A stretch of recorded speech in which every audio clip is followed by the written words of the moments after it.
Michael scheduled his PSA test for Thursday morning at 9 a.m. Wednesday night, normal dinner, glass of water, bed at 10 p.m. Thursday morning, woke at 6:30 a.m. Made his usual breakfast. 2 cups of coffee, strong, black. Need caffeine before fasting blood work, he thought. The blood work was fasting for cholesterol panel, but PSA test was included. Nobody told him coffee mattered for PSA. 8 a.m., had 3rd cup of coffee on drive to doctor's office. 9 a.m., blood drawn. Result came back 1 week later, PSA 9.8. His last test 6 months earlier, 7.4. Up 2.4 in 6 months. His doctor was alarmed. That's a significant spike. We need to discuss biopsy. Michael was shocked. I feel fine. No symptoms. Nothing changed. His doctor scheduled appointment to discuss next steps. Before the appointment, Michael mentioned the test to a friend who's a physician assistant. His friend asked, "What did you eat or drink that morning?" Michael described it. Just coffee, 3 cups. Why? His friend's eyes widened. Coffee can significantly spike PSA temporarily, especially 3 cups right before testing. Michael had no idea. His friend explained the mechanism. Coffee contains compounds that irritate bladder and prostate. Caffeine is a bladder stimulant and mild diuretic. The irritation increases inflammation markers. Inflamed tissue releases more PSA. Plus, coffee increases blood flow to pelvic region. More blood flow means more PSA in circulation during the test. Effect peaks 1 to 3 hours after consumption. Michael drank his last coffee at 8 a.m. Blood drawn at 9 a.m. Perfect timing for maximum PSA elevation. His friend showed him research. Studies show coffee consumed within 3 hours of PSA testing can elevate results 0.5 to 1.5. Heavy consumption, 3 or more cups, can spike it even higher. Michael called his urologist, explained the coffee consumption. His urologist said, "That's actually a known issue. Let's retest in 2 weeks. No coffee the morning of the test." 2 weeks later, no coffee that morning, just water. PSA result, 7.9. Down 1.9 from the alarming reading, back near his baseline. His urologist, "The coffee created a false spike. We would have done unnecessary biopsy." Michael was relieved and frustrated. 3 cups of coffee almost led to invasive procedure. Nobody told me drinks mattered. The coffee mistake that almost cost him a biopsy. Today I'm revealing the 5 drinks that can artificially spike your PSA. Why even innocent morning beverages affect test accuracy, and the exact 48-hour protocol to avoid false positives. If you drink any of these 5 beverages before PSA testing, you might be creating falsely elevated results. This video is for education only, not medical advice. Always follow your doctor's testing instructions. This is about test accuracy, not treating disease. Before we start, comment drinks below right now. I'll send you a free 48-hour preparation checklist to print and follow before your next PSA test. Takes 2 seconds. Now let me show you the 5 drinks that can ruin your test results. Drink number 1, coffee and caffeinated beverages. This is the most common mistake. Coffee, espresso, black tea, any caffeinated beverage. Michael's 3 cups of coffee spiked his PSA 1.9. But even 1 cup can create false elevation. Here's why coffee affects PSA so dramatically. Caffeine is a bladder stimulant, makes your bladder more active and irritable. When your bladder is irritated, inflammation increases in surrounding tissue, including your prostate. Coffee also contains chlorogenic acids and other compounds that create mild irritation in the urinary tract. This irritation triggers inflammatory response. More inflammation means more PSA release. Additionally, caffeine increases blood flow throughout your body, including pelvic region. Better blood flow means more efficient PSA transfer from prostate tissue into bloodstream. The timing matters critically.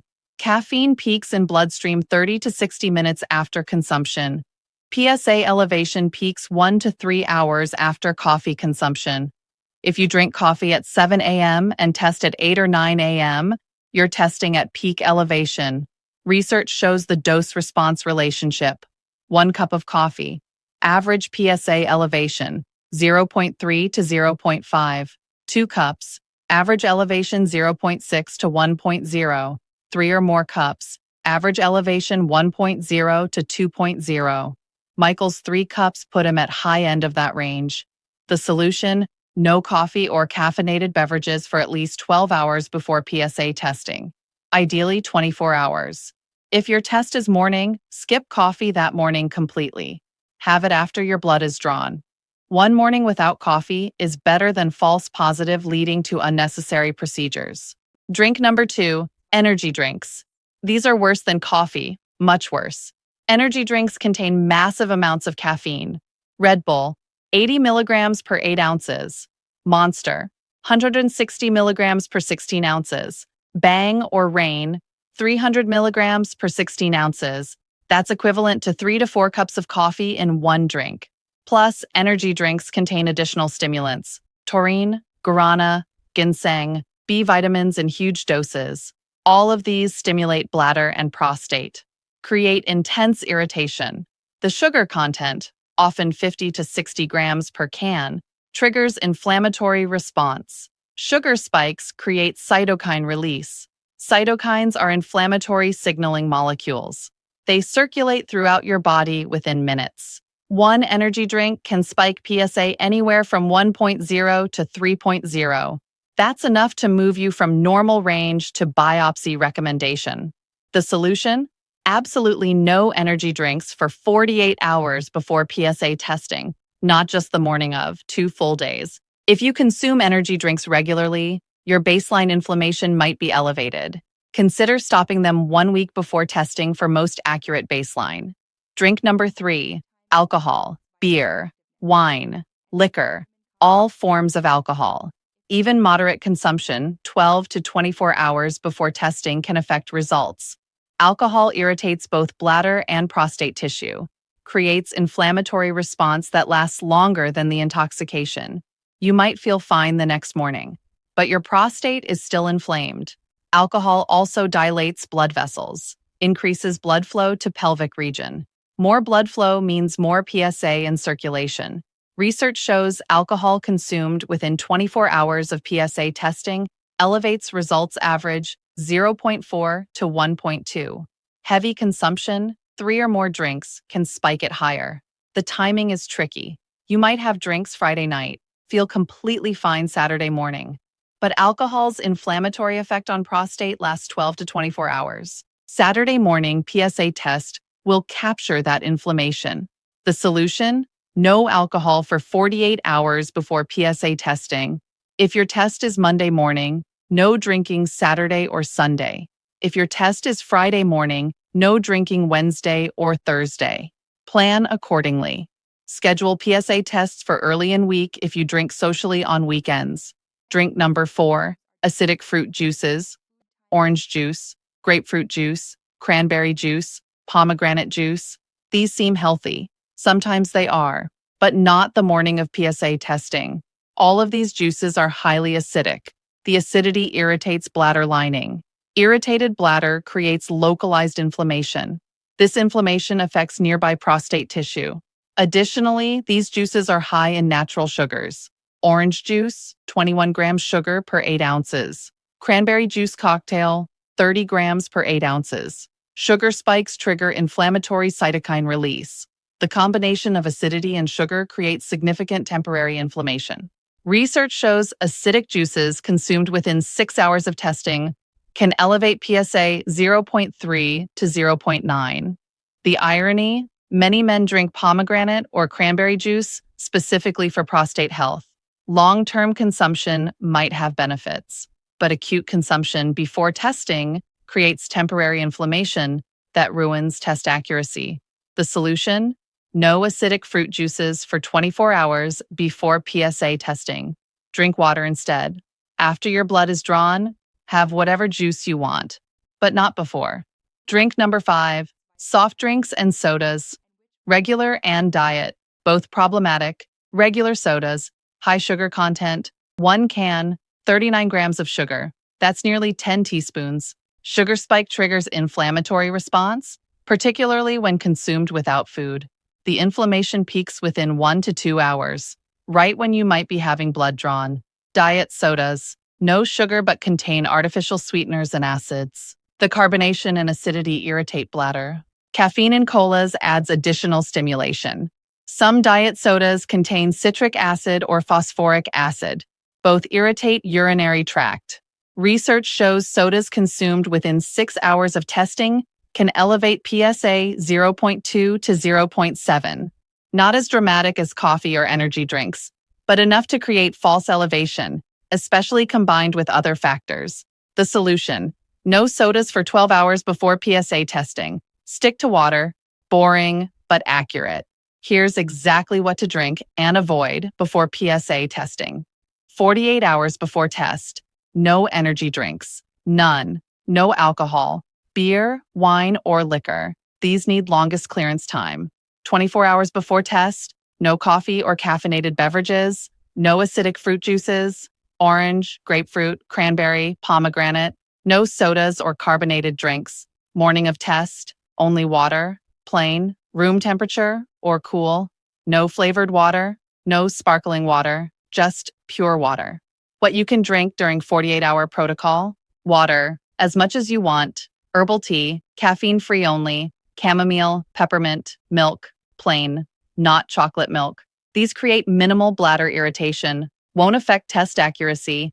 After your blood is drawn, drink whatever you want: coffee, juice, soda. Your test is done. Results are locked in. Now you can resume normal beverage consumption.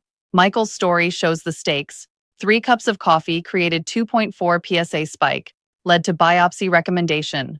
Would have meant invasive procedure, 12 to 14 needle biopsies through rectum, recovery time, potential complications, significant anxiety, waiting for results, all completely unnecessary. All from coffee he thought was harmless. The 48-hour protocol prevents this, takes discipline, especially giving up morning coffee. But 1 or 2 mornings without your usual drinks is minor inconvenience compared to unnecessary medical procedures. When your doctor orders PSA test, they should provide preparation instructions. Most don't, they assume you know, or they don't realize how much common beverages affect results. Before your next PSA test, ask your doctor, what should I avoid eating or drinking before this test? Should I skip coffee the morning of testing? Are there specific beverages that affect accuracy? Most doctors will appreciate you asking. Shows you want accurate results. If your doctor seems dismissive or says drinks don't matter, show them Michael's story. Coffee absolutely matters. Energy drinks matter even more. Test accuracy depends on proper preparation. Review what you drank in the 24 hours before that test. Coffee, energy drinks, alcohol the night before, acidic juice that morning. If you consumed any of these 5 drinks, call your doctor. Explain what you drank. Ask, could this have affected my result? Should we retest under proper conditions? Many doctors will agree to confirmatory test. With proper 48-hour beverage protocol, Michael's PSA dropped from 9.8 to 7.9, just by eliminating coffee. Your elevated result might be false positive, worth verifying before invasive procedures. These 5 drinks are common, innocent, part of daily routines: coffee with breakfast, energy drink for afternoon pickup, beer with dinner, orange juice in morning, soda with lunch. Nobody thinks these affect medical testing, but they do, significantly. Your PSA test measures inflammation and PSA in your bloodstream at moment of testing. Everything you consume affects that measurement. The 48-hour protocol ensures you're measuring your prostate, not your coffee consumption. Comment drinks below for the complete 48-hour preparation checklist. Subscribe for next week's video on the 5 foods that also spike PSA before testing. Michael's 3 cups of coffee almost cost him a biopsy. Don't let your morning routine ruin your test accuracy.